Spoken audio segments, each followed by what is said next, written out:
Selamat malam teman-teman. Kalian pernah dengar enggak sih tentang asrama tua di pinggiran kota yang punya lorong misterius? Iya, asrama yang udah berdiri sejak tahun 70-an itu. 3 lorong masih dipakai sampai sekarang.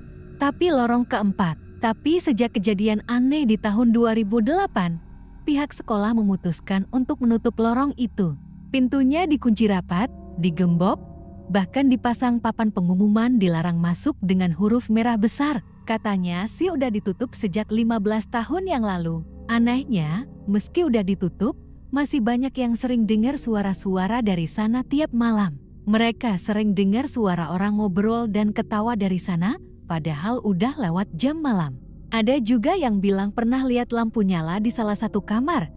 Tapi pas dilaporin ke pengurus asrama, semua lampu di lorong itu sudah dimatikan sejak lama. Jadi gini ceritanya. Di asrama itu ada 4 lorong utama. Suara-suara misterius itu masih sering terdengar sampai sekarang, mengingatkan kita kalau mungkin ada cerita yang belum selesai di balik pintu yang terkunci itu. Dia bilang, sebenarnya lorong keempat itu nggak pernah benar-benar ditutup. Ada banyak cerita seru yang nggak kalah menarik. See you! Jangan lupa like, subscribe, dan share ke teman-teman kalian ya. Sampai ketemu di cerita misteri berikutnya. Maksudnya, meski pintunya dikunci, masih ada sesuatu yang tinggal di sana. Setiap malam Jumat, dia selalu nyiapin sesajen kecil di depan pintu lorong itu. Katanya sih buat menghormati penghuni lama. Para penghuni asrama bilang, lorong keempat itu dulunya tempat kamar-kamar siswa juga. Kata Bu Siti, cleaning service yang udah kerja di sana lebih dari 20 tahun, setiap malam dia sering dengar suara langkah kaki dari lorong itu.